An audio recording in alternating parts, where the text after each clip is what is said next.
Es nezinu, vai tu esi pazīstama ar to intervijas konceptu? Es speciāli neesmu, Es tev... gribējās pārsteigt, bet man gribējās saglabāt to pirmatnējo tādu mirkli. Es tev pastāstīšu. Tas ir mans sirds projekts. Es viņu taisu, vadoties no tā, kas man pašai ir interesanti. Ja? Tās personības, ko es aicinu, tās ir sievietes, kas ir kaut ko sasniegušas un kas vienkārši man ir simpātisks. Ja? Un tās intervijas, viņas ir tādas, ar domu, ka viņas noklausās kāda sieviete no malas, lai viņas iegūst tādu tā kā drosmi meklēt savu ceļu. Un katram viņš ir tā kā individuāls un nekad nav par vēlu vienkārši tā kā stop, ieklausies, kas tev patīk, ko tu gribi darīt ar savu dzīvi. Un tas ir par visu, tas ir par profesionālo, par privāto, par visu, par sev pašu, par attīstību. Jā, tas noteikti ir vērtīgi ieklausīties sevī. Man liekas, no sabiedrības ir uzspiestas, ka jābūt jau bērnībā zināmam, ko tu darīsi. Jā. Man vēl vakar prasīja, ko tu gribēji darīt bērnībā. Kas to lai atcerās? Jā. Un vai tiešām tas bērnības kaut kas ir tas noteicošais, kā būs pēc tam? Es nezinu, man liekas, ka īpaši šodien, kad ir tik daudz visu kā, man liekas, ka tas ļoti mainās. Kaut kur jau it kā tajā bērnībā, zini, kas ir forši, ka mēs esam tādi tīri, nepiepačkāti, pilns ar informāciju un kā jābūt, kad tiešām tāda sirdsbalss, ieskanās, un tad varbūt kaut kas bērnībā ieskicējās tādās nākotnes interesēs. Ir kaut kas tur, es domāju, ka ir vērts pievērst uzmanību, kas bērnam arī interesē, jo pēc tam nāk visas tās čālas, liekas, kas tad tā par profesiju, ko tad tur var sasniegt, ar to jau naudu nevar nopelnīt, vai viss zini, Jā, bet tā jau vairs tā nav, man liekas, ne? Es domāju, ka pat ir forši būt priecīgam sētniekam nekā depresīvam uzņēmējam. Ditas izvēles. Jā, es tev piekrītu. Nē, tāpēc, ka kāda jēga, tev ir, nezinu, tur super daudz naudas, vēl tur bet vienkārši depresija. Pilnīgi garām. Tā labāk no rītiem pamosties ar putniņiem, slauki ielas, satiec cilvēkus, pasveicini, celies ar sauli, saulēk tā. Es priecīgs, pozitīvs. Man liekas, es novērtēju daudz vairāk šo aspektu, un arī es atceros, man bija nesen viens darbiņš Rīgas satiksmē, un es bērnībā, ko es darīju, mēs ar māsītes un brālēniem, māsu mēs spēlējām tramvajos. Autobus tramvaju. Bija tačka, visi sakām tajā tačkā, ne visi, tu cik varēja 2 droši vien, un tad bija viens tas vadītājs, kas, tā kā vadāja pa to laukos mums tur bija. Un es tagad aizēju to Rīgas satiksmi, un tur tie tramvaji, tie cilvēki, jaunieši, reāli 20-gadīgi jaunieši. Un es viņiem prasu, kā ir, viņi saka, baigi forši, vadīt tramvaju. Es saku, vispār man bērnībā bija tāds, laikam, sapnis. Es saku, jā, mums tieši tagad sāksies, tā kā kurs. Es tā, varbūt man jāiet vadīt tramvajas. Tev nav laika tam. Viņš nav laika tam, bet kopumā. Jā, es tev piekrītu. Kāpēc nē? Labi, es tev pieteikšu. Labi. Dita. Jā. Čau. Paldies, ka tu atradi laiku, lai atnāktu pie manis uz interviju. Es esmu priecīga. Es pat īstenībā kaut kādā ziņā gaidīju šo dienu. Es arī. Jo pilnīgi neticami, bet mēs tādā īstajā dzīvē nekad neesam satikušās. Laikam, bet man ir tā sajūta, ka mēs kaut kur iepriekšējā dzīvē. Bet man ir pilnīgi sajūta, ka es tev tā kā... man sajūta, ka tu man esi pazīstama. Jā. Es domāju, ka mums ir varbūt tas abām kaut kāds viegla enerģija, varbūt tā to teikt. Jā. Jo, kad es neteiktu, ka es tur jūtu enerģijas, vai kā? Tas ekstrasens, Noskanēšu. Jā, es saprotu, ko bet īstenībā, ja mēs 18 gadi strādāju ar kosmētiku, es cilvēkiem parasti esmu šitik tuvu. Es mēģinu tā nelīst gluži sajā iekšā. Bet diezgan tuvu esmu. Un kaut kā par šiem gadiem, man liekas, ka es sāku just kaut kādu enerģiju. Droši vien arī tas, kā cilvēks tev liek justies, tas arī svarīgi. Tā kā ar tevi kopā ļoti forši. Paldies! Ar tevi arī! Paldies! Un beidzot šī diena, jo es līdz pēdējiem brīdim, man liekas, nes kā būs, jo man liekas, tev katru dienu ir tā kā no līdz aizplānot. Man liekas, ka tas tev noteikti prasa zināmu. Kaut ko tas prasa, bet man īstenībā daudz to saka. Man pašai neliekās, ka ir nolīdz. Bet redz, es jau kaut kādā ziņā pati plānoju to laiku. Un es varētu ieplānot, ka man ir vienkārši spā vai pastaiga kaut kur. Bet es baigi, man patīk tāda aktīva un dinamiska diena. Bet īstenībā pēc tādas dinamiskas dienas man prasās arī nedaudz iedot to pauzīti. Tas ir tā viļņveidīgi, bet laikam tā mājās nosēdēt es nevarētu. Es domāju, ka es esmu mājsaimniece un es rūpēšos par mājas vidi un visu to saimniecības daļu. Un es esmu tā pamēģinājis pāris dienas. Es to varu izdarīt. Pāris dienas. Nē, principā jau visu laiku sanāk, tur visu kaut ko uzklopt un ēdienas un tāds. Bet tā, ka tikai to darīt, es laikam šobrīd negribētu. Bet, Dita, es pieteikšu tevi ar visu to garo sarakstu, ar to, ko tu dari un kur tas iesaistīsies. Jo, noteikti liela daļa cilvēku tevi jau zina, un tur kaut kāds priekšvārds ir liekas, bet tiem, kas nezina, tu esi televīzijas seja, televīzijas personība. Tu esi apbalvota Lancome make-up māksliniece starptautiski. Tev ir tavi privātie projekti, kas ir tu radi kleitas. Un vēl tu arī personīgi taisīsi tādas krāsu kartes, lai sievietēm būtu vieglāk izvēlēties apģērbu, kas viņām piestāv, un tāpat arī make-upu, kas tā kā nekļūdīgi. Un tad noteikti tu arī aizvien vēl grimē meitenes, sievietes uz kādiem īpašiem pasākumiem, vada meistarklases. Saraksts ļoti garš, es kaut ko nepieminēju. Tu esi ļoti labi, kā teikt, visu atzīmēji. Es tiešām to arī daru. Es arī fotografēju, tas man tāds hobijs. To es nezināju. Es arī tā, nekur to tā, īpaši neakcentēju. Instagramā es ielieku bildes, un es esmu domājusi par to savu flow. Man bija Māmiņu klubā intervija ar Zvargus, un viņš ļoti par to atrast savu to flow. Kas ir mans flow, kad es aizmirstos? Man laiks pazūd, un es esmu savā ritmā, un tas ir fotografējot. Man ir bijušas pāris fotosesijas. Man bija tikko pāris dāmas, viņas bija noīrējušas māju pie jūras. Viņām bija tāds meiteņu weekends. Viņi pieaicināja, lai es novadu meistarklasi, un pēc tam sabildēju. Es vairākas meitenes, tad tas prasīs tik un tik laiku, un kādu es tagad tur aizbraukšu un visu salikšu. Un tas viss aizgāja tik gludi, tik viegli, ka es biju tik priecīga, un viņas bija tik priecīgas, un tur viss salikās. Un tas tiešām bija riktīgs flow. Un tā fotografēšana, es reizēm domāju, kāpēc es to nedaru biežāk, ja reiz man tas tik ļoti uzrunā. Bet tās pārējās lietas, ko tu minēji, Māmiņu klubs, tad Lancome, tad arī šī make-up apmācības un krāskartes, tas viss arī man ļoti, ļoti patīk. Un es arī īstenībā laikam pat esmu piekritusi šīm dažādajām lietām, lai tā ikdiena nebūtu vienveidīga. Jo, ja man būtu tikai un vienīgi, teiksim, Māmiņu klubs, man laikam pēc kaut kāda brīža bišķiņ varbūt pat sāktu apnikt. Bet tā kā vien diena ir tas, un tad es tā pa visām tām jomām spēlējos. Ir kaut kāda no tā visa saraksta, kaut kas, ar ko tu sevi asociē visvairāk? Tagad tev jautā, ar ko tu nodarbojies, kas ir tas pirmais, ko tu saki, ar ko tu īsti nodarbojies? Man, ar to nodarbošanos, ko es nodarbojos? Es domāju, laikam tas make-ups tomēr pamatā. Ka tas ir tāda mana lieta, jo to es daru ilgāk, 18 gadus. Un man īstenībā daudz vēl prasa, vai es to daru, un man tāds, ka laikam liekas, ka es vairs to nenodarbojos, bet īstenībā tā ir tāda mana pamata lieta, kas, manuprāt, man diezgan labi sanāk.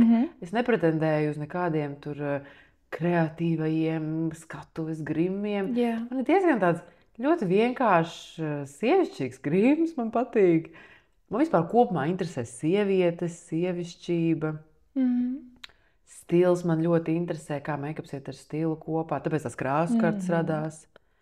Jo es domāju, īpaši Covid laikā, kad mēs nevarējām būt klātienē, es domāju, ko es varētu darīt?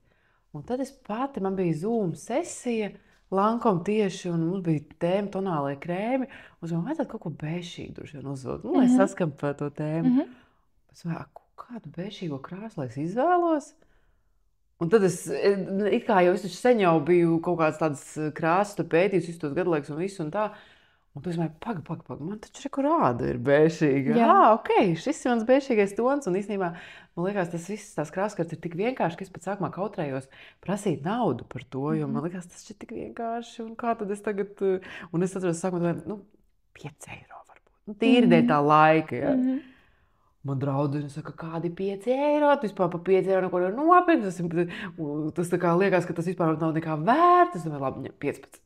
Tagad ir 45. Es esmu bišķi saņēmusies drosmi, jo man nav viegli paprasīt naudu. Mazliet jau sāk vieglāk tas palikt, bet principā jā, tā. Jo man liekas, es taču daru savu sirds lietu un kā tad man tagad par to kāds maksās un tā. Bet jā, krāsu karte ir kaut kas man liekas ļoti palīdz man pašai sastrukturizēt domas, ieejot veikalā, neapjukt, jo tas piedāvājums ir milzīgs. Un arī es esmu ar stilistiem gājusi, man piedzima meitiņais. Man likās, ka tas viss ir mainījies, es esmu mainījusies, ko man tagad vilk, kas es tagad esmu, jo es ticu, ka ar apģērbu mēs kaut ko prezentējam, kaut ko paužam. Kas es esmu, es nezinu, mamma, jā, kas vēl, ok, tur, tāds apjukums višķiņ. Un tad tās krāskartes, primāri jau es sev gribēju saprast, un es domāju, ja es varbūt sev varu palīdzēt, tad vēl kādai sievietei. Un tagad šo 5 gadu laikā, man liekas, 500 krāskartes. Es kaut kad mēģināju saskaitīt. Jā, 500. Viņas atšķirās. Sākumā es taisīju, sūtīju e-pastā, tur veselu tur tādu apskatu. Tagad es esmu kļuvusi modernāka.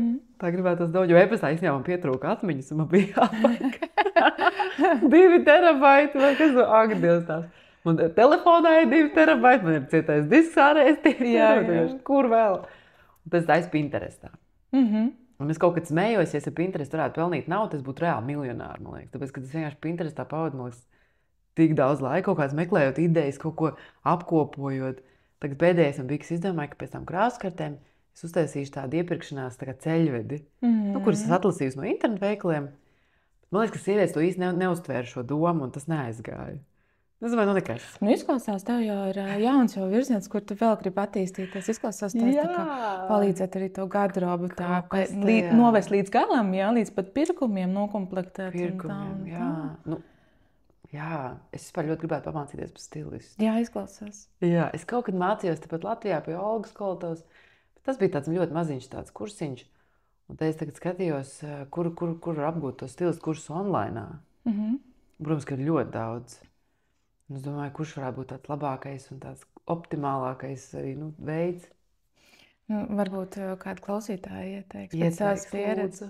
Klausies, es neizstāstīju tev. Es parasti sadalu jautājumus tā strukturēt. Pirmā daļa būs par darbu, otrā būs par ģimeni un attiecībām, un trešā būs par sievišķību un tevi pašu. Man arī patīk visu kaut ko tur tam, vai kaut kādu struktūru. Un tāpēc es arī tev mēģināšu tajā pieturēt. Labi. Tu arī daļēji atbildēji uz manu otro jautājumu, kurš no darbiem tev sniedz vislielāko tādu piepildījumu. Viens ir, ja tu iezīmēji, ka tā fotografēšana varētu perspektīva būt tāds, kur tu jūti to flow, un otrs ir, ka tu gribētu to stilistus. Zini, man reizēm pietrūkst tā action. Man ir domas, kaut kāds rais moodboards, kaut ko rakstu, bet hei, aizēj izdari kaut ko, un tad saproti, ir vai nav, ja?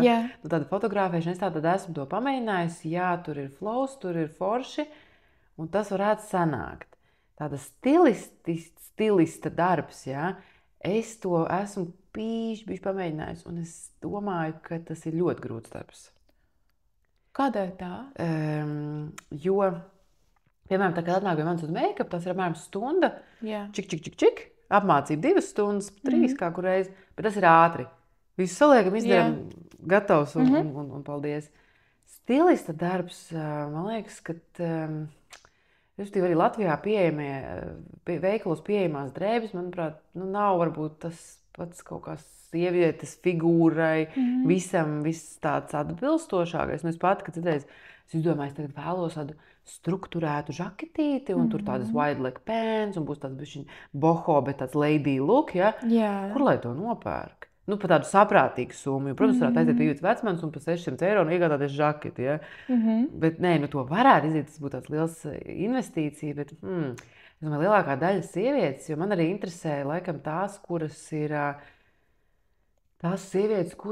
tā kā, varbūt māmiņas jaunās, kurām tas budžets īstenībā kaut kur bišķi ir ierobežots. Jo es domāju, tās modes dāmas, tās, kuras jau braukā pārzemēm, iepērkās, viņām jau diezgan daudz kas ir skaidrs, un arī, protams, visām sievietēm reizēm vajag atbalstu, ja? Bet es domāju, man šobrīd kaut kā tieši uzrunā vispār jaunās māmiņas, jo es biju es esmu salīdzinoši jauna māmiņa. Jā. Tu arī? Jā, vai ne? Mums līdzīgi vecumā meitenes. Es domāju, mēs esam jaunas māmiņas. Lūk. Bet tajā pašā sākumā, es domāju, tur tas atbalsts ir vēl svarīgāks. Un es noskatījos filmu. Bija tajā Splendidā, ka bija tas festivāls. Ja? Viņa tagad laikam arī formā, kur Jennifer Lawrence ir galvenajā lomā, filmas nosaukumu neatceros.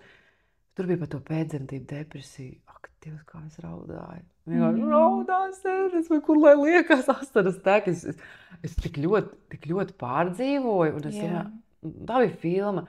Un, protams, ka ir jau tik daudz tāds atbalsta programmas pieļauj un kaut kādi atbalsti, bet vai ar to pietiek? Man liekas, ka tā sieta ir tik trausla un tik sargājama, un nemaz viņai ir jābūt, mēs jau tā esam, manuprāt, ļoti emocionāls būtnes, un nemaz piedzimst bērniņš, un tas ir viss reiz, man liekas, vēl, 100 vai cik, kur meklēt to atbalstu, jo nevienmēr ģimenē viņš ir atrodams. Labi, mans atbalsts droši vien būtu tāds ārējs, bet arī tas ir atbalsts. Jā. Tā kā ārēji sevi savākt kaut kā salikt kopā. Zini, man liekas, ka tas ir tāds dabisks ceļš mums visiem. Tad, kad mēs paši tiekam galā ar sevi, ar saviem tuvākajiem, tad nākamais solis, ja mēs sākam domāt, kā mēs varam sabiedrībai kaut ko palīdzēt. Un katram ir tas savs ceļš, un es klausos, ka tu esi tā kā sajūtas, ka tas varētu būt tās jaunās māmiņas, un tas atbalsts. Tad jau laiks rādīs, kā tas viss saliksies par to realizāciju tieši. Jā, man cēlies jautā, kas var mērķa auditoriju. Teiksim, tur vai make-upā vai kā. Es saku, ka tas ir jau no mazām meitenēm līdz sirmām mamņām. Bet tad, kad noformulē precīzāk un šaurāk un paņem tiešām konkrēti vienu to, tad es domāju, ka tur ir lielāka jauda, kas tā neizskaisos, jo mēs tikko runājam arī ar Nīlu Raumani, mums bija tās kakao, tāds, arī viņš taisa podcastu, jā, un mums bija par to, ka šodien ir tik daudz visa kā, ka tu vari būt tas. Un es teicu, jā, bet tas ir tik forši. Viņš saka, jā, bet vai tas neiedzen īstenībā kaut kādā tādā apjukumā, kas es gribu būt šajā visā. Un arī, man liekas, precīzi noformulē mērķi, auditoriju. Jā. Un tāpēc arī tās krāsas kāds, arī precīzi, tev ir 4 krāsas un viss. Vai arī, vai, piemēram, arī, kas vēl, man liekas, arī veikalos ieejot, kad ir maziņš sortimentiņš, ir tik viegli nopirkt visu, ko tie tādā angārā. Jā, es to piekrītu.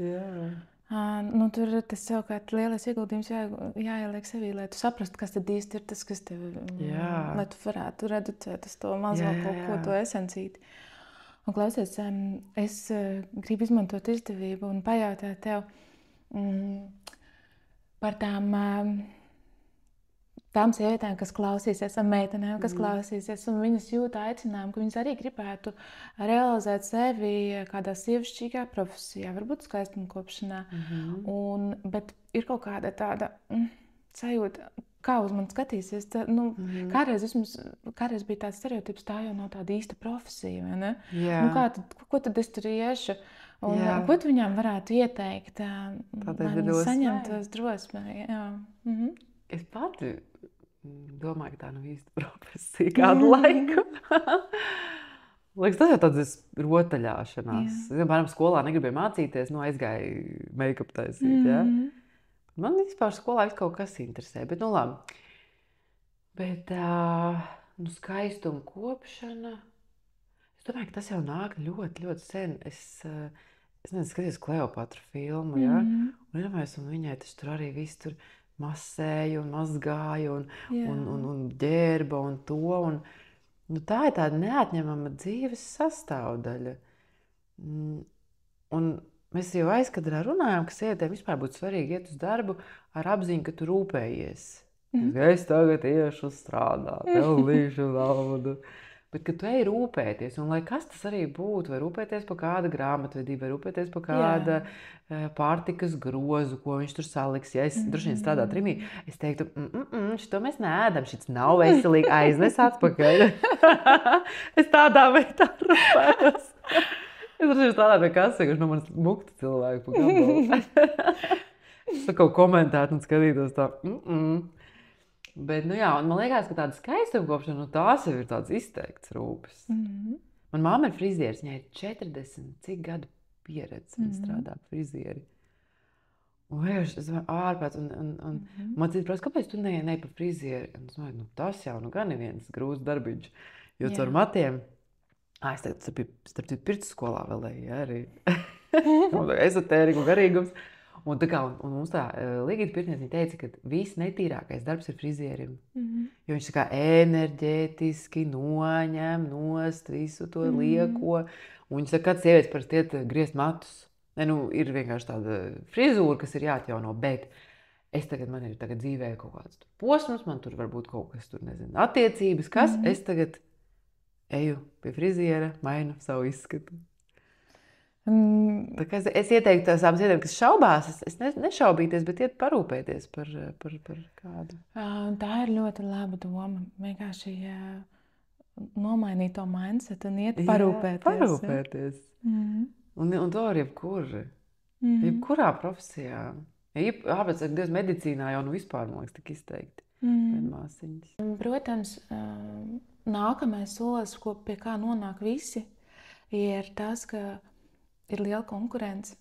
Un kā dabūt to savus klientus? Pastāst varbūt par savu stāstu. Tas ir ļoti veiksmīgs. Tas karjeras kāpiens, un tas pieprasīts speciālists. Ko tu vari ieteikt tiem, kas ir pašā sākumā vēl? Cik jauki, paldies.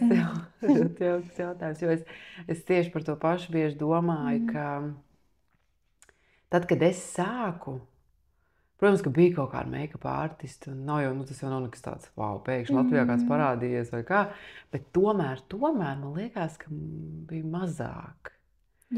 Un tad es atceros, ka, man tas pats sākums bija, es biju ļoti drosmīga, es brīnos par sevi, bet laikam tāpēc man mamma vienmēr teica, tas ir jaunības maksimālisms, ko tu runā, bet es tagad daudz lietas nevarētu izdarīt. Es taču gāju, es biju pabeigusi starptautisko grīmu mākslas skolu. Es biju safotografējis savu māsu, tur vēl kaut kāds meitenes, uztaisījis portfolio. Tad es ar to savu portfolio gāju pa Rīgas saloniem. Reāli gāju iekšēs tāds, sveiki, es esmu Dita. Es tāpēc make-up skolā, es gribētu, ka es pirms strādāju. Un man vienkārši tā skatījās, kas tad tāda es, ko tu dari? Un neviens man tur neko neatbildēja neko. Tāda es ļoti intensīvi rakstīju visiem žurnāliem, jo tajā laikā bija ļoti, arī nebija tā digitālā vide tāda, tas 2007. gads, un bija žurnāli, bija Pastaiga, Santa, tie bija tādi, skaitījās tā kā super amazing. Tagad arī viņi forši žurnāli, bet to lai kaut kā īpaši, un bija vēl visādi tur, tagad ir, bet kaut kādi vēl bija, kas vairs nav. Un es rakstīju visiem tiem redakcijām, man neviens neatbildēja, un tu man atsūtīja Rīgas Viļņi, visus kontaktus. Tas rakstīja Anitē Altmanai, un viņi man atbildēja, un viņi man paņēma kā pirmo reizi kā asistentu. Es toreiz nesu viņai drēbes uz veikalu un gludināju un līmēju zoles apaviem. Visas tās lietas, kas ir, ko dara asistents, vai ne? Un tad solīt pa solītim, viena kaut kāda fotos, otra, Anita man uzticēja grimēt žurnālu Pastaigu vāku, kas man likās, super. Un tad caur tām fotos es jums iepazinu kaut kādus māksliniekus, un es piemēram, Lindu Līni. Linda man uzticēja grimēt viņu uz Arēna Rīgas skatu, kas man likās, ak, mans Dievs tēvs vispār, kas tagad ar mani notiks. Nu, tādā ziņā es tikšu galā ar to stresu, un tur ir tomēr skatu uz grims, tas ir noturība, tas ir spilgtums, tur ir visāds nianses. Un pēc tam es iepazinu vēl citus cilvēkus, ja? Un tad man bija tāds, es atceros tāds highlights, bija Paris Hiltone, par ko daudz vēl šodien runā, ka es grimēju Paris Hiltone. Es domāju, kad tas vispār bija, bet nu, tāda lieta bija. Un toreiz man sāk rakstīt žurnāli, kā tas bija un tā un tā. Un tad mani pamanīja žurnāli, un es jau kļuvu interesanta ne tikai kā, mani kā cilvēku jau ievēroju, jo tā es biju backstage'ā visu laiku kaut ko tādu. Un pēc tam man piedāvāja filmēties, tādas raidījums bija Ievas pārvērtības. Jā. Un tad tas bija pirmais jau televīzija. Un varētu teikt, ka tad jau aizgāja, paralēlis vēl bija uzrunāta, bija par Maybelline make-up mākslinieci. Es biju 6 gadus, ja nemaldos, nostrādāju kā Maybelline cilvēks, un tad man uzrunāja uz Lancome. Jā. Un es teiktu, ka tā bija tāda vienkārši pakāpieni, ja, kā rāda daudzos kvotos, kur raksta, ka step by step. Un kaut kur kaut kas viens aizved uz nākamo. Un varbūt bez tā viena es nebūtu tikus tālāk. Un manā gadījumā tā ir tāda pacietība, laiks. Šodien, es domāju, man arī ir bijuši meitenes praksē, kas mācās grimu. Un viņas grib šitā. Jā. Es tagad pabeidzu. Te es esmu. Jā.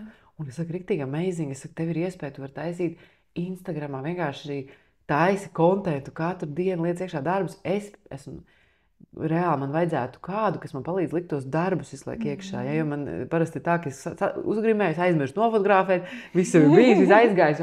Johani, tā bildes, ko ielikt. Ja? Man vajadzētu kādu, kas varbūt blakus, kas atcerās, hei, nofotografē. Bet restīvi, man liekas, šodien jauniešiem ir iespēja to visu sasniegt daudz ātrāk. Tāpēc, ka pateicoties internetam, un viņi ir tik stilīgi un tik moderni. Un es arī atceros, kad es mācījos kopā ar meitenēm, piemēram, Ilona Zariņa, ja, mēs kopā mācījāmies, viņa aizgāja uz kino. Viņa ļoti veiksmīgi kino industrijā strādā. Es mācījos kopā ar Signi. Sproģi.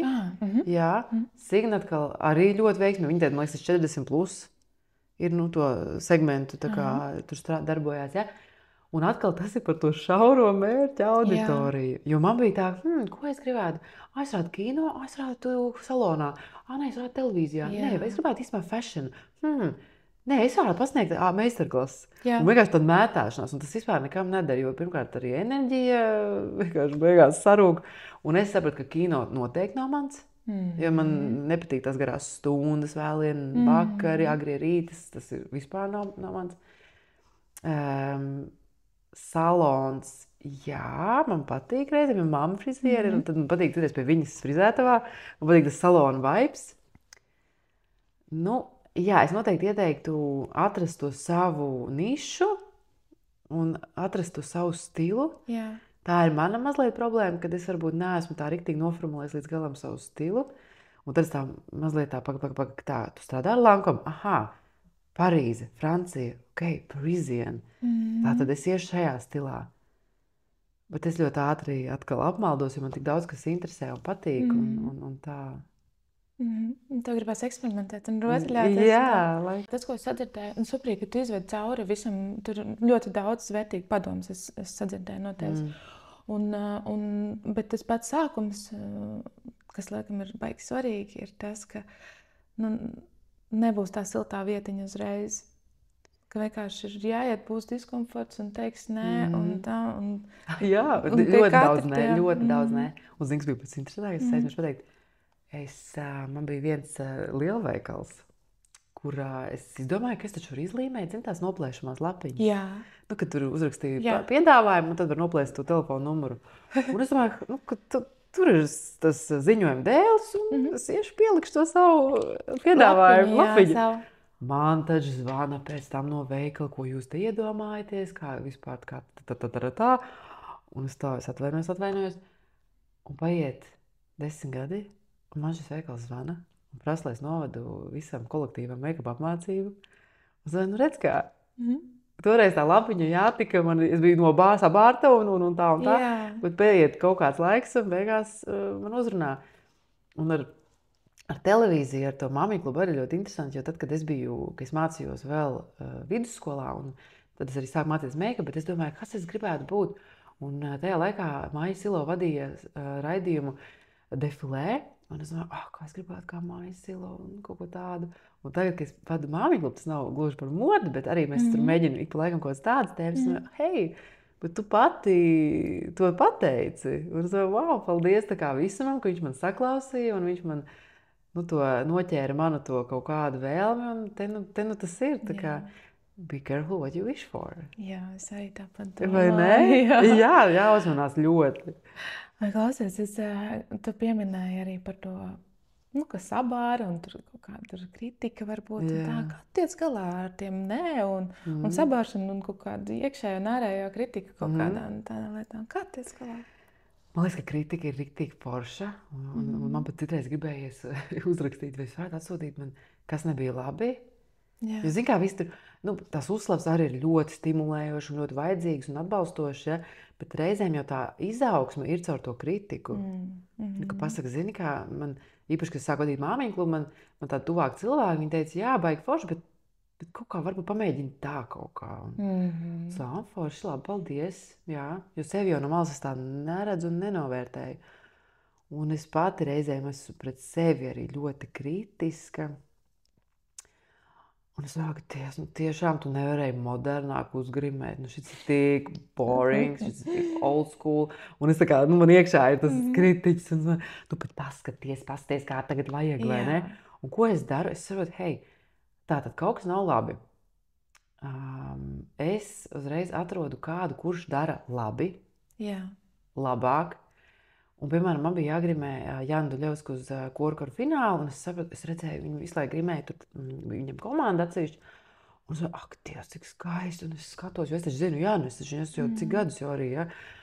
Un es domāju, pats, man šitā nesanāk, un tas tiešām ir moderni, tas ir stilīgi, un tas ļoti labi izskatās, un man gribās arī tā, un es uzrakstīju tai meitenei, kas viņu grimē, aizgāju pie viņas, pamācījos, uzzināju tips and tricks, un arī diezgan labi beigās izdarīja darbiņu. Tas tik superīgi, jā? Jā. Un tad arī tu vienkārši tādu saproti, ka tev tas interesē, tu nekautrējies pajautāt. Nav tā, ka kā es prasīšu, es taču esmu pats speciālists. Jā, Dievs, nē, vispār, bet man liekas, ka tā izaugsme ir tajā visu laiku mācīties. Un man pietrūkst mācības īstenībā šobrīd, tāpēc par to stilistu, ja, man reāli pietrūkst. Un es redzu, ka man arī Lankoma kolēģi braukā uz visādām izstādēm. Tur tagad bija kaut kādā Āzijā izstāde. Pēc kā es gribētu. Jā. Jo tās mācīšanās un tiešām nebaidīties un iet un prasīt tiem labākajiem. Man liekas, tagad ļoti populārs ir mentorings, ja? Atrast savu mentoru. Es esmu lūgusi Olgai Koltovai, ja viņa skatīsies, lai viņš to atzarās, ja viņa man neatbildēja. Es ļoti gribēju, lai viņa ir mans mentors. Man tiešām liekas, viņa ir labākā Latvijā. Es dievinu viņas stilu, man patīk, kā viņa pati sevi ir atradusi, kā viņa sevi ir izveidojusi, jo es esmu bijusi ar viņu kopā arī jau no pirmās, kaut kādiem pirmajiem saviem tiem make-up soļiem, un viņa bija citādāk, un tagad viņa tiešām ir tāds, wow, man patīk tas. Jā, viņa ir satriecoša sieviete, ļoti unikāla. Unikāla. Un es viņai saku, lūdzu, Olga.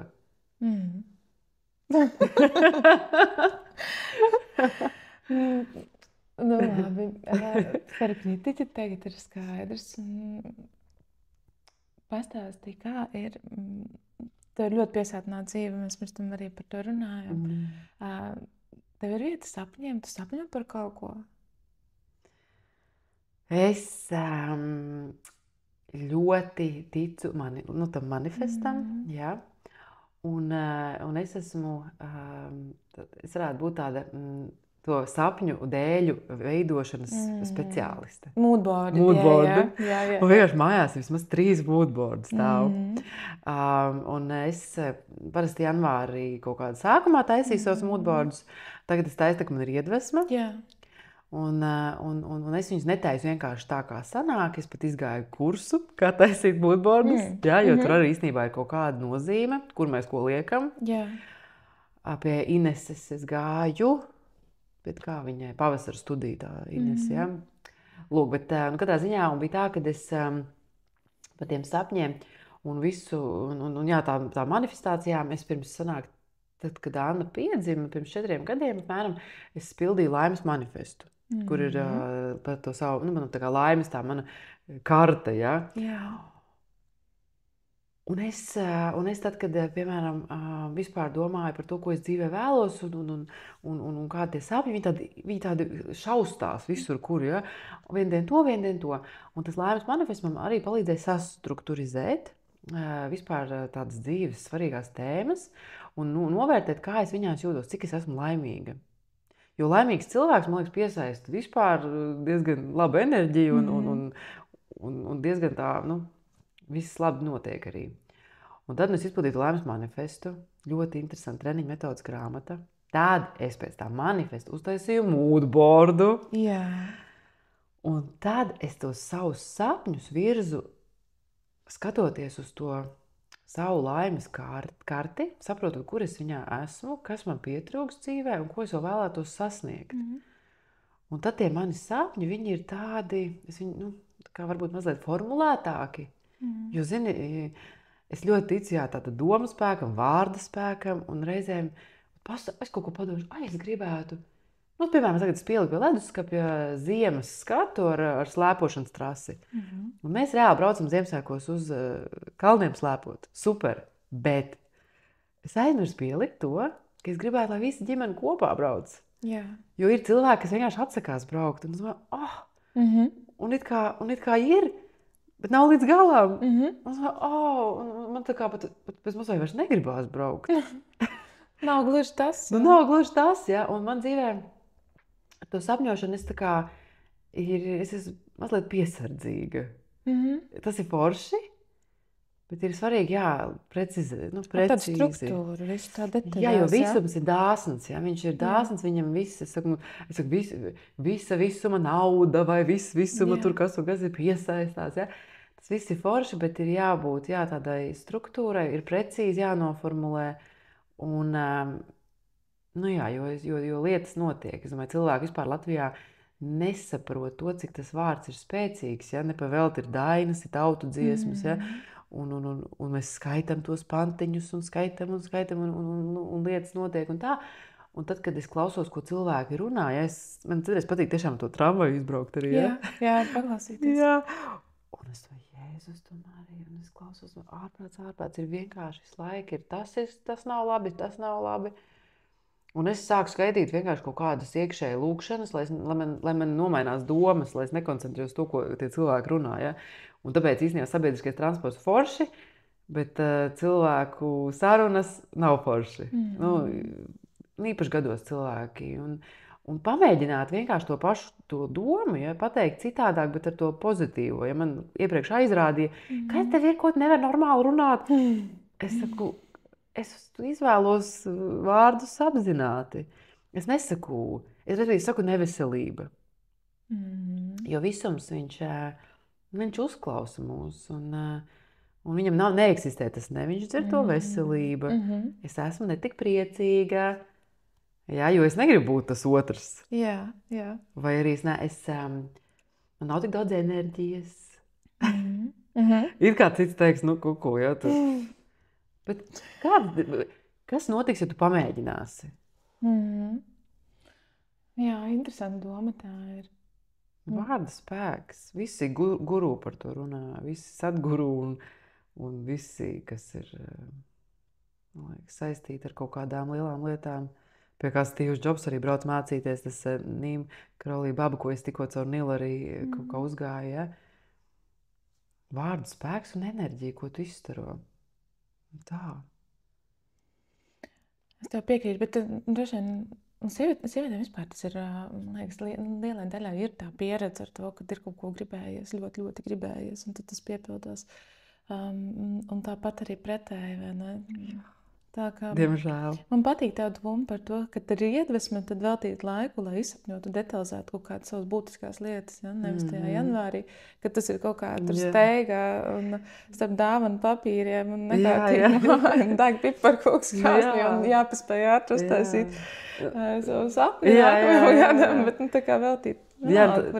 Tā Ines teica, kāpēc janvārs ir, vai tas, 31. decembris ir 1. janvārs, jo tad to dara lielākā daļa pasaules. Un tad tas ir labs tāds enerģija, laba enerģija. Kopējais ir atvēries. Kanāls ir atvēries. Tāpēc, bet tā kopumā, es domāju, jebkurš tāda enerģiska forša diena ir laba. Ir laba diena, jā. Kas ir tava motivācija dzīvē vispār? Kas ir tā motivācija? Mana motivācija? Pati dzīve jau ir tāda liela motivācija.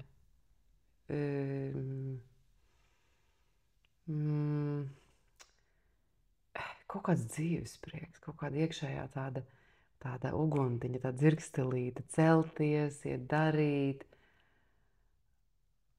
kaut kur būt, kaut kāda interese, tāda interese par dzīvi.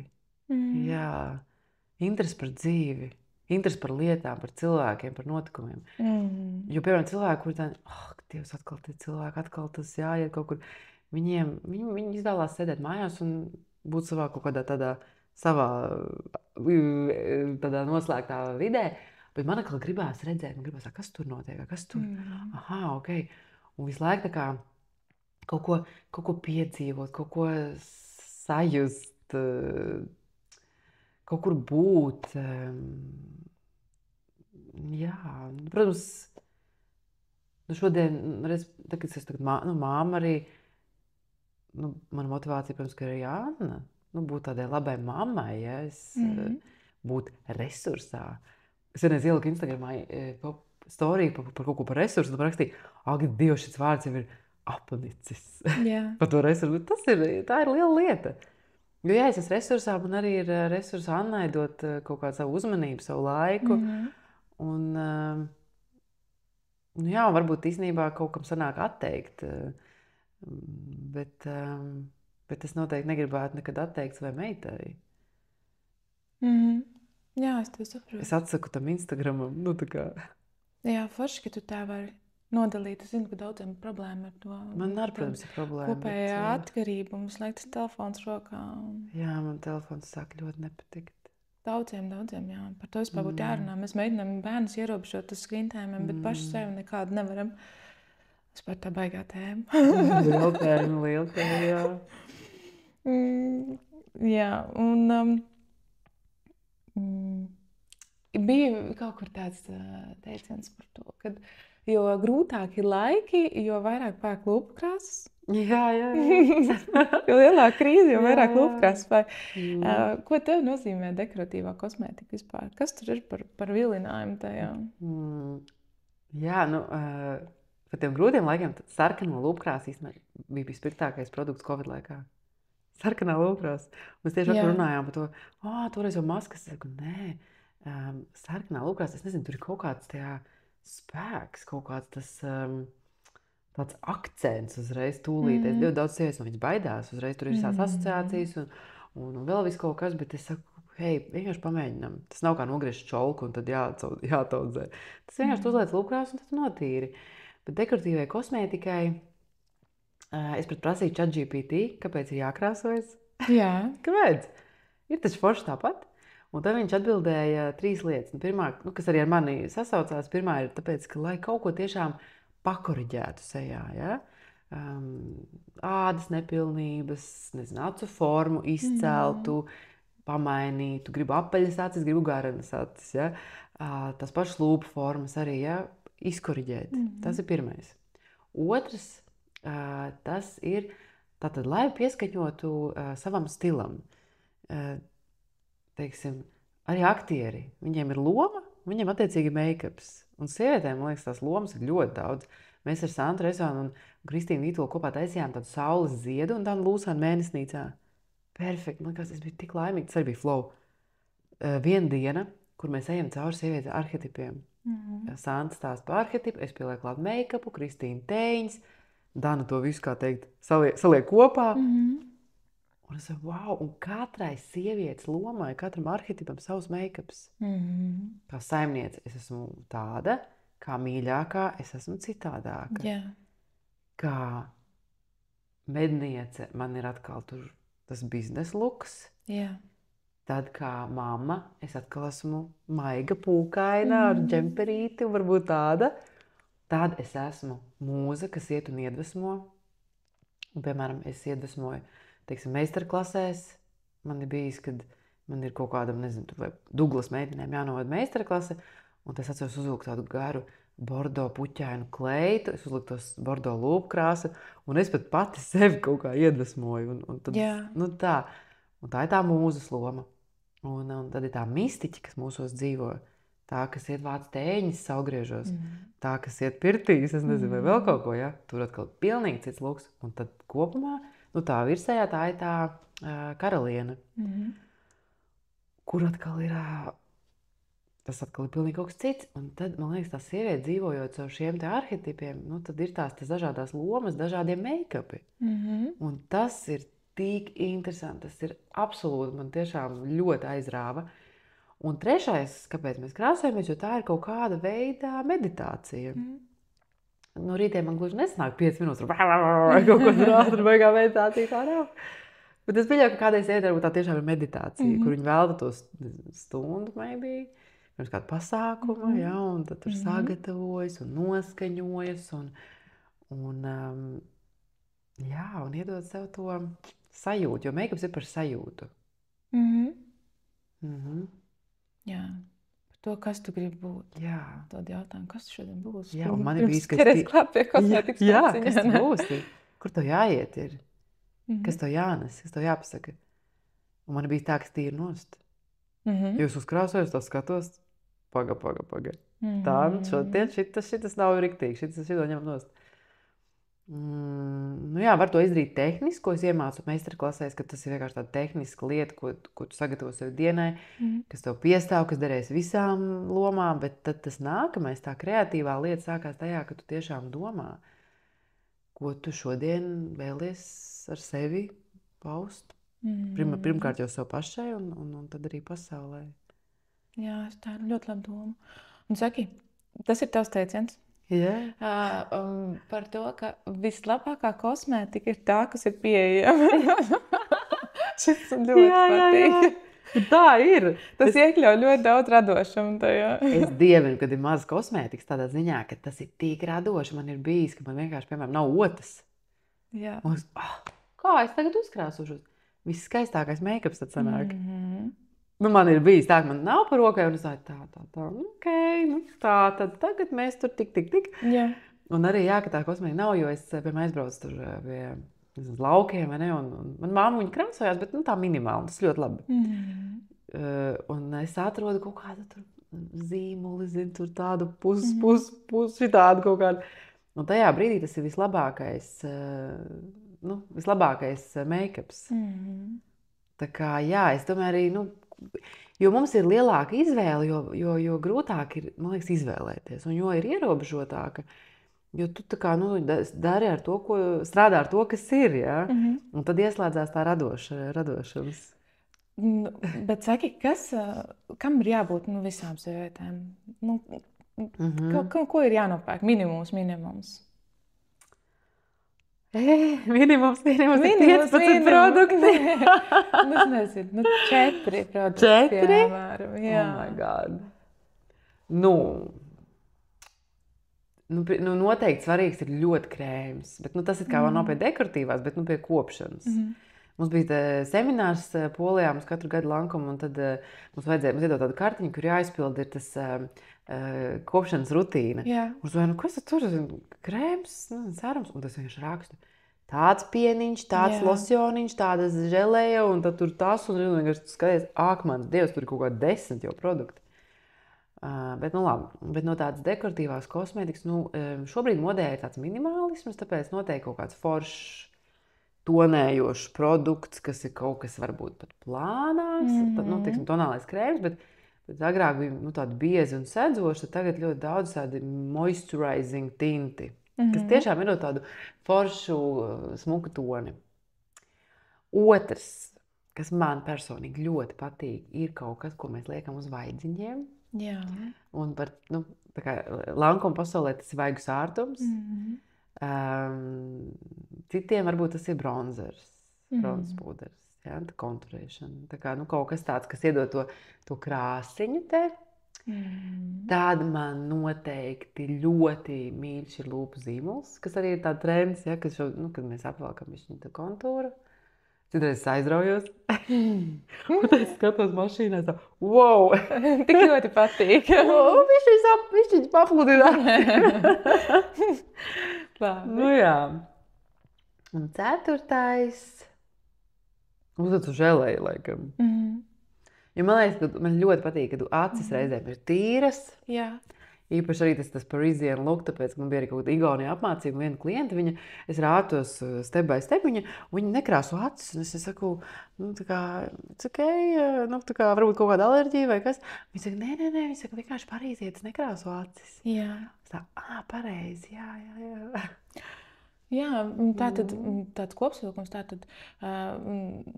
mitrināta seja, vienmērīgs tonis, nedaudz izcelti vaigi, lūpu zīmols un sakārtots uzacis. Jā, jo ar lūpu zīmolī tu vari tikpat labi arī viņu tā iepludināt forši, bet viņš iedod tiešām tādu mazliet to 90s, tāds ir tas looks, un man ļoti patīk 90. gadu vispār tas sievietes tipāžs. Viņš tāds spēcīgs kaut kur, bet tāds sportisks un veselīgs. Jā. Mums tad sākās tā džima ēra 80. 90. kaut kas tāds, ka viss bija fit and strong un tāds seksīgi, un tas man ļoti tā patīk, jā.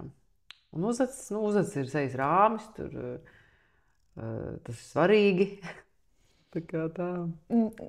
Vēl par šo tāds off topic būs, bet par tām lūpu krāsām. Mēs jau ļoti reti vispār ir dāmas, kas katru dienu lieto to lūpu krāsu, un viņas nopērk, tur atļaujās, piemēram, Chanel lūpu krāsu. Cik ilgā laikā viņi ir jāizlieto? Lūpu krāsām, man liekas, ir gads. Bet tas tā reāli arī ir, pēc kāda jāmet miskastē? Man ir bijis, ka nāk siecīs, ka šitā man ir no vidusskolas. Ok. Labas atmiņas. Tas maršrutā. Bet, zini, man īstenībā ir saglabāta pirmā atsvēna paleta. Pirmā nē, bet tā bija tāda, viena no pirmajām atsvēna paletēm. Man viņa stāv tur vecākiem mājās, un tad kaste ar produktiem, kas viņus vairs nevar lietot, bet viņi ir tādi kaut kur mīļi un zīmīgi. Un tā ir tā Dior palete. Es domāju, ka viņai nekas slikts nav noticis. Es viņu neesmu, tiešām, es viņu neesmu vērus vaļā, bet vispār, es drīzāk domāju, ka līdzīgi kā ar drēbēm. Piemēram, es biju ar, tātad Jūliju Verbītsku, mēs bijām tajā stili tūrē pirms, piedzima Anna, tad pirms 3 gadiem. Mēs sapirkām drēbes, es gadu negāju uz veikalu. Viss bija gatavs komplektiņi, viss super, nesā priecājies, ja? Un tagad ir pagājis tas laiks, un tām drēbēm nav vainas. Viņas nav novalkātas, viņas ir normālas drēbes, kuras varētu velkāt vēl un vēl. Bet enerģiski, vienkārši viņas ir jau spiež. Saproti? Un es viņas vienkārši negribu vilkt enerģiski. Jā. Jo varbūt tā vairs neesmu es. Viņi ir piedzīvojusi tā lieta jau tur tādu un tādu notikumu, ja? Un es vairs negribu. Un man dzirdēs ir tā kā žēl, liekas, ārpus, bet tas taču nav dabai draudzīgi, tas visu laiku tas patēriņš un tā, bet man tā drēba vairs neuzrunā, un es viņu arī gluži negribu mandelē likt. Es gribu vienkārši, lai viņi tā kā arhīvā zina, apmēram, kad šai drēbē bija, tad, kad Anna tu piedzimi, tad tā bija mamītes kleita. To es vilku apmēram, ja. Un līdzīgi ar kosmētiku, ja, mēs varam likt to lūpu krāsu. Nevar iedomāties, tu vari iedomāties, bet tas sajūta, ka tu atver tikko nopirktu. Jā. Un tas pirmais, tas pieskāriens. Oh my God, tas tā enerģija. Es daudz saku enerģija, bet kaut kas tajā ir tāds foršs. Un tā atsvērna paletīte, tu viņu atver, viņa ir svaiga. Tur nav nekas izbirs, tur nav nekas sasmērējies, tur tas spogulīts ir tīrs, vai ne? Un, protams, ka tas gadu mēs noteikti varam to lietot. Vienkārši pēc tam varbūt tīri kaut kā negribās. Tā. Un tad īstais brīdis atvadīties no lietām un kosmētikas, tad, kad vienkārši tas vairs nekalpo. Jā, ka tev tas vairs neiedvesmo. Jā. Tā ir tāda laba doma. Jā. Un tev ir ļoti, visos šajos daudzos gados, tu esi tik daudz strādājis ar sievietēm. Un tev droši vien ir kaut kāds kopsavilkums, kaut kāda kopējā sajūta par to, kas tad īsti ir tā sievietes pašapziņa.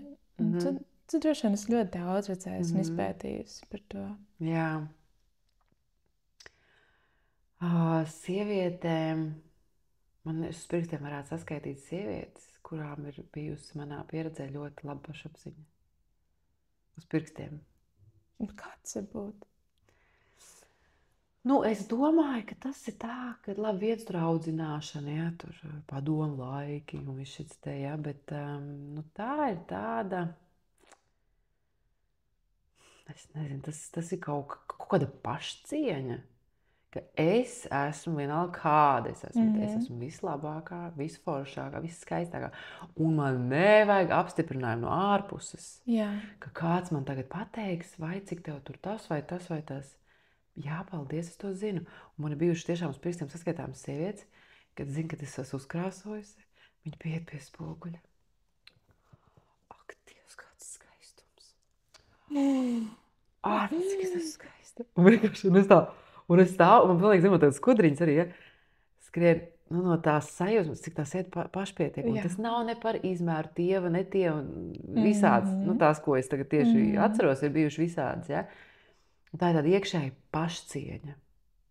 Un man liekas, ka latviešu sievietēm, un man tai skaitā, pietrūkst pašcieņa, jo mēs ļaujam par sevi runāt, kā grib.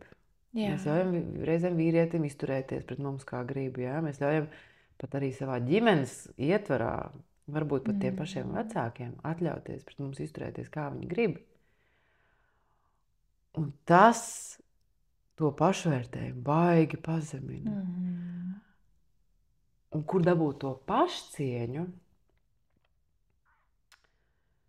tāds treniņš īstenībā. Man dzīvē ļoti baigi, man paldies, man ļoti labi piespēlē situācijas, kurās es, diemžēl,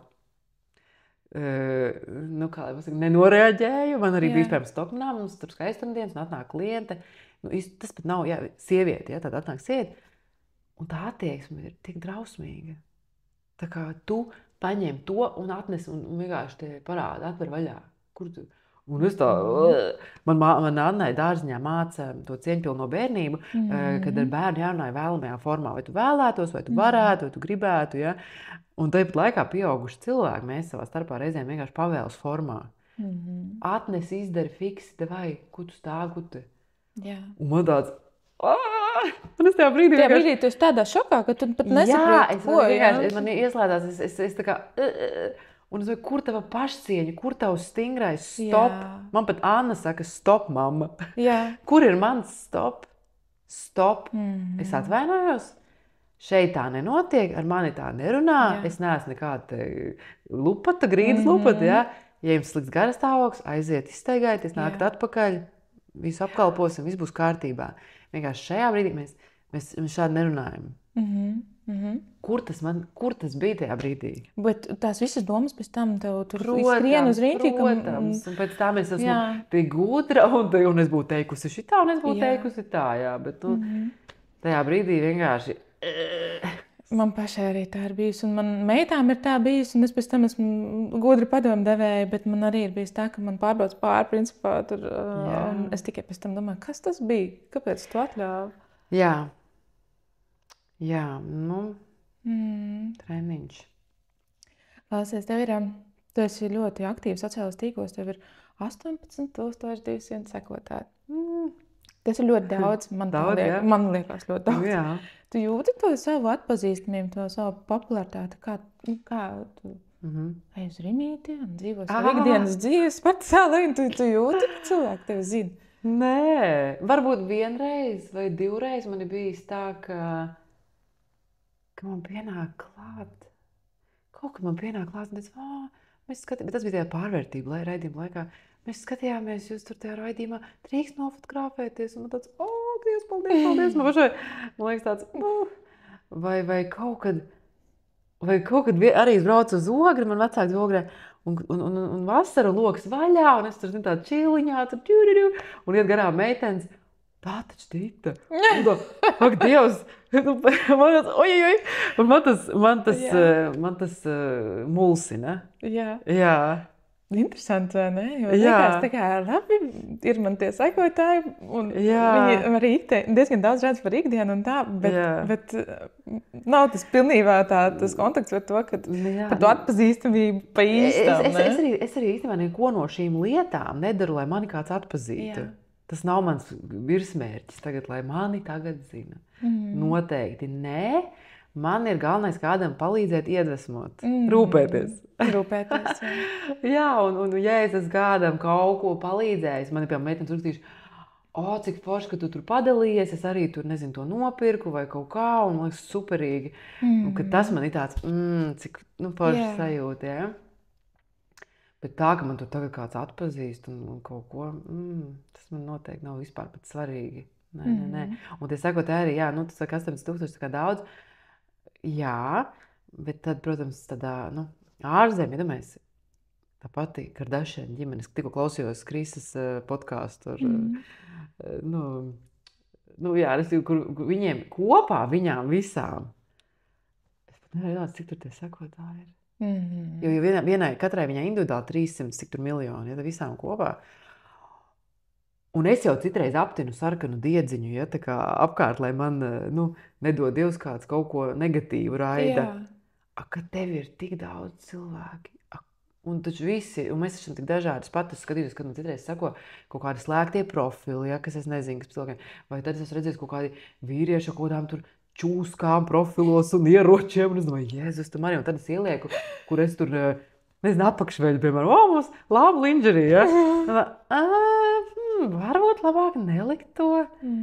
Jo es neesmu tā īpaši skatījusies, ka, es esmu citreiz, kad man kāds kaut kādu reakšanu atsūta, tur sirsniņu vai kā, es pastos to cilvēku, forši kaut ko uzrakstu, bet tā es neesmu gājis cauri visiem, un tad pāk, Dievs, kas man seko? Un vai tiešām es gribu dalīties ar tādām privātām lietām? Un tad es sevi tā norauju, roksbrēms, nē, tagad tikai Lancome lūpkrāsas, neko privātu. Jā, es te saprotu. Bet tad tas viss ātrā aizmirstās. Šis tik forši, mēs esam parkā. Un tu atkal liec, un tā, pagai. Jā. Un tā ir tāda viela pārdomām. Jā. Mums pār. Mums ir laiks pieķerties nākamajai tēmai. Man liekas, mēs jau tā pavisam nesteidzīgi mēs dodamies uz priekšu. Esam gatavi piesērtēt nākamās divas tēmas. Mums ir cik ļoti interesanta saruna. Mums sanāk izvērsta pirmā daļa un bišķiņ pasteigsimies ar nākamajām divām sadaļām. Tātad par attiecībām. Jā. Šī man mīļākā tēma. Man arī. Jāgaidīja. Vajadzēs sākt ar to. Vajadzēs, taisīsim otro daļu, ja nepaspēsim. Kā ir ar... Tev pagāja diezgan ilgs laiks, kamēr satika esošo dzīves biedru. Tev droši vien ir labi daudz visādi izaicinājumi bijuši līdz tam. Kas ir tās galvenās mācības, ko tu esi izgājis cauri un paņēmis sev līdz šim brīdim, kad tu esi viņu satikusi? Jā, tu zini... Es vispār esmu tāds attiecību cilvēks. Man viena draudzene prasīja, tu vispār esi bijusi bez attiecībām. Es sāku tā domāt, nedēļu, 2. Es vienkārši, nav tā, ka es baidos palikt viena.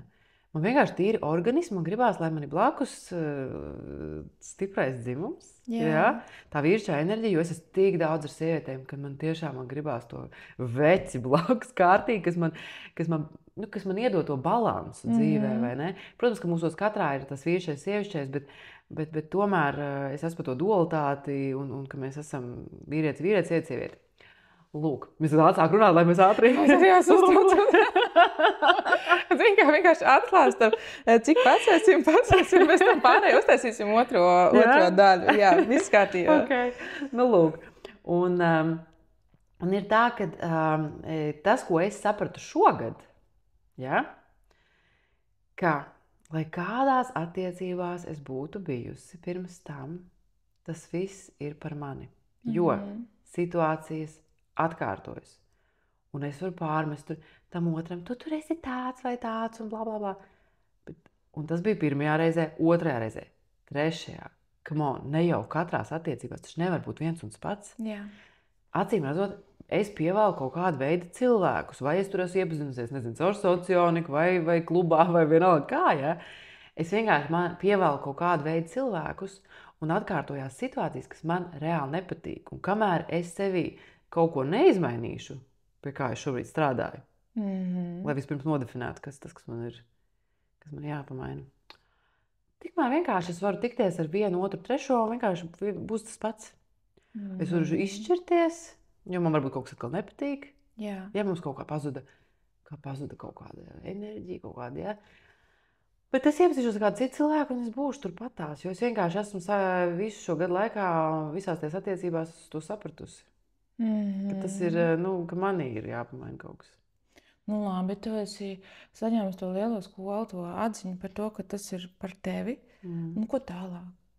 Nu, viss jāiet tālāk dziļumā. Nu, manā gadījumā es esmu atradusi to pirti un pirts rituāli un tā transformācija caur pirti uz sievietei, jo pa lielam, kas man arī ļoti patika un ko es bieži aizmirstu, kad ir jādzīvo šeit, sajūtās. Mēs esam visu laiku prātā. Es arī gāju pie terapeita un runā, domā, nekas jau nemainās. Pirtī ir tas foršais, ka tur ir tā sajūta, tur ir tie kontrasti, tur ir riktīgi tas darbs ar to ķermeni. Un es šobrīd priekš sevis esmu noteikti atradusi to pirti. Es biju arī ļoti spēcīgā dzimšanas dienas pirtī, kas vispār ir saulēktā un kur es tur salieku to savu nākamo gadu, un tas bija amazing.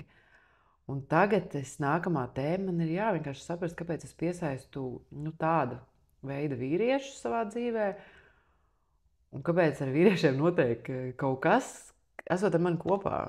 Nu, tā kā, jo, un kādam varbūt tā ir terapija, kādam varbūt tas ir, es nezinu, tur astrologi, kaut kādi visādi, ir tik daudz, es esmu arī strādāju ar Ieva Karma coach, saucās, arī ar viņu mēs pastrādājām, arī atnāca ļoti vērtīga atziņa, kaut kas īstenībā tā kā no iepriekšējām dzīvēm, kad ko es arī esmu runājis ar savu mammu, un arī viņa ir gājusi tieši to karmisko aspektu papētīt, ko arī ļoti racionāli cilvēki, loģiski domājoši, droši vien, ja šo skatās, ak, Dievs, šis kārtējais sviests par karmām. Man māsa, piemēram, noliedz visas karmas, viņa netic tam, viņa domā, ka es esmu sektās visādās iesaistījusies, ja.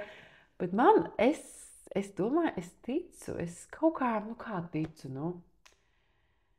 es nezinu, es esmu tāds sajūtu cilvēks, un es domāju, ka kāpēc vienam dzīvē ir šāda, citam ir tā. Jā. Pēters Kļava arī, es gāju pie viņa mācīties, ja, un viņš arī uzdod šos lielos jautājumus. Kāpēc piedzimst bērni un ar kaut kādām tādām lietām? Nepaveicās, nezinu, tāda ģenētika, ir jau gluži vien tādi medicīniski, racionāli izskaidrojumi, ja. Bet viņš arī papēta to otru pusi, ja? Ka varbūt tas cilvēks iepriekšējā dzīvē ir galu galā bijuši kari, ir kas tik nav bijis, ja? Un varbūt es biju iepriekšējā dzīvē tā bičs, kas tos vīriešus reāli čakarēja. Kas arī tajā karmas tajā ceļā arī es līdz tam nonācu. Jā, tā ir atziņa jau. Tā ir tāda, jā, tā bija tāda spēcīga. Un es tā Ievai saku, Ieva, kādā sakarā tas pie manis vispār atnāca? Viņa saka, jā, viņas tajās terapijās viss kaut kas viņa teica ir atnācis. Jā. Un tātad strādā pati ar sevi, tā kā gan psiholoģiski dažādos kursos, tu arī caur fizisko, caur pirts rituālu, tu mēģini sevi sakārtot un tā kā tikt vaļā no kaut kā, kas tev visu laiku vēl tādā aplī, lopā. Redzi, un man te ir jautājums.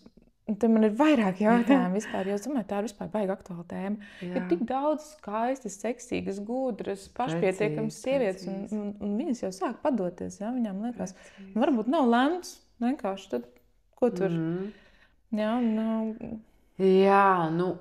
varētu arī padoties, jo varbūt iepriekšējā dzīvē es tur atkal jāpadomā, kas varētu būt bijis tāds, kāpēc tu tagad esi viena.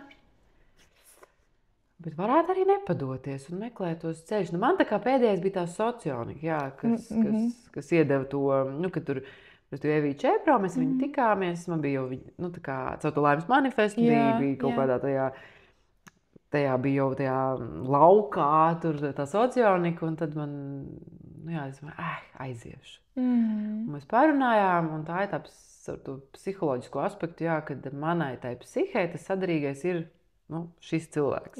Ar savukārt tādu.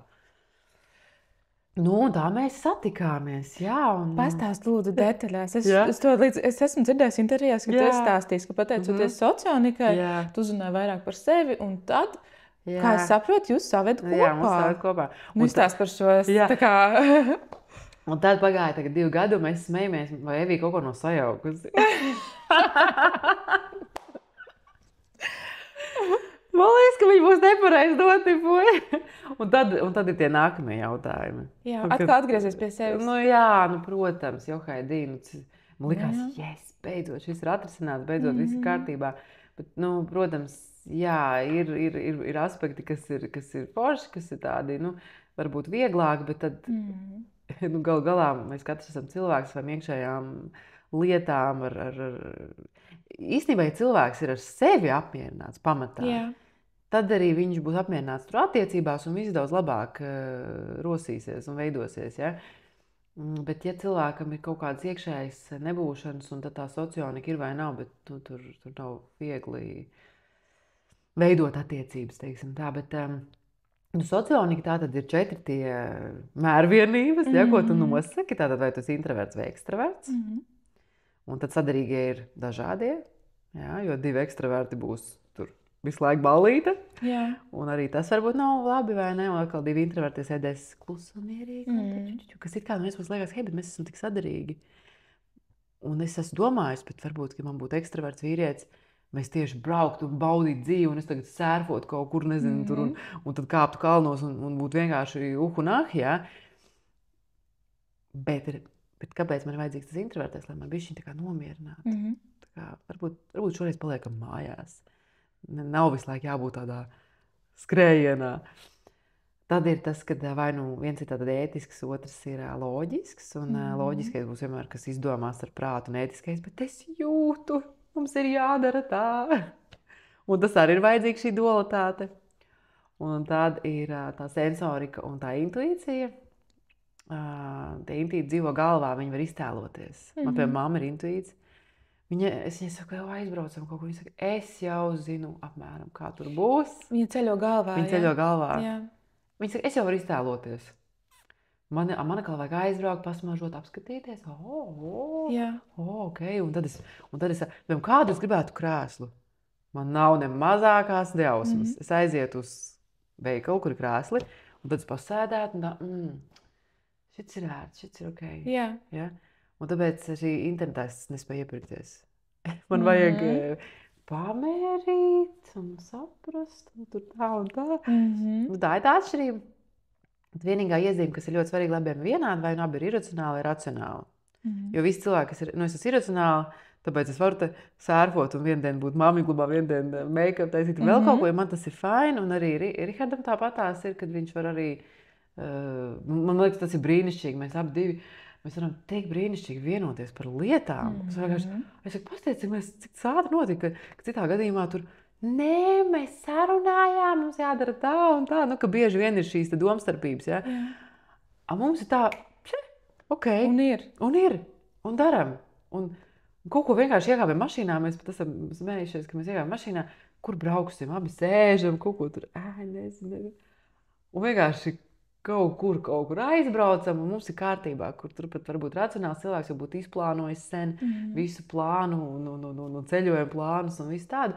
Tad mums ir tā ļaušanās, kas ir brīnišķīgi, tādās socionikas attiecībās veidotās, ka mēs varam ļoti viegli vienoties par lietām, un tā socionika arī īstenībā ir par sadzīvi. Tur nav šī te kaisle un tur rozā brīlis, ne rozā brīlis, bet tā kā tur nav tāds visu laiku tāds, mais mīļais. Tā ir tāda praktiskas attiecības, kurās ir viegli vienoties par lietām, bet tas neizslēdz to, ka man ir jābūt sievietē un jātur tā muti ciet brīdī, kad ir, nezinu, jāpieņem kaut kādi tādi, kā lai saka, vīrišķīgi lēmumi, piemēram, kur mainīt ziemas riepas, ja teiksim. Es zinu, ka vispār tur var, un tagad... Tu vari paklusēt? Tādā ziņā, ka jāatstāj ir sievietei. Protams, jā. Man taču patīk organizēt. Es taču varu, man patīk organizēt. Es varu izdomāt. Bet, dotam vīrietim ar iespēju. Tu par tām enerģijām. Jā. Par sievietes un par vīriešu enerģiju. Jā. Mēs baigi visu varam. Un tās superīgās sievietes, tās jau ir vēl varošākas. Man, piemēram, ļoti labs piemērs, man krustmāte ar vīru. Es vienmēr uz viņiem skatos, un man tādas sirsniņas acīs. Man liekas, cik forši. Jo viņi ir tāda, bet viņi pat nesamākslot. Viņa citreiz ir tik, es nezinu, kā tur. Un man ieslēdzās, ka, man ir tas, laikam, vīrišķais arī, salīdzinoši daudz, ka man ieslēdzās, es to palīdzēšu, ja? Bet ir tas vīrietis, kurš var atbalstīt un palīdzēt, un kaut kā būt tādai reizēm, nevarīgākai. Un tad ir feministes, ko tu tur runā, mēs visu varam, durvis atvērt varam, rimī maisiņus aizvest varam. Un šeit atkal tas par to informācijas piesātinājumu. Man liekas, runā par to, ka var tā, un var arī tā, var un visādi var. Bet ir jāatrod pašam, ko tad īsti gribās. Būt tai sievišķīgai trauslē un atstāt visu to lielo daļu vīrietim vai pašai darīt. Tā ir arī tā pašcieņa. Atkal pašcieņa.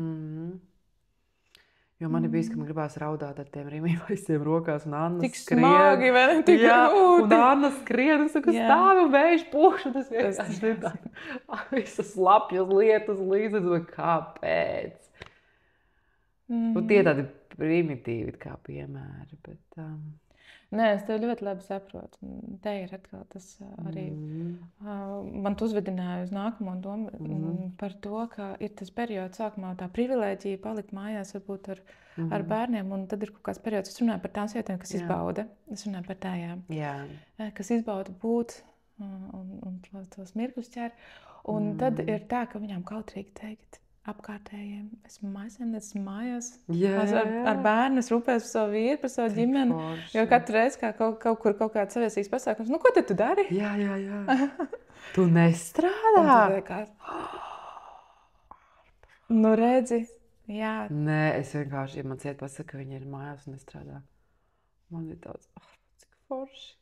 Nē, bet atkal redz, es to teicu, ka es nevarētu mājās nosēdēt. Jā, tas tad, ja patīk, ja gribās. Man gribās kaut kā darīt, bet tā kā laikam kaut kā vieglāk. Nezinu. Jāpadomā.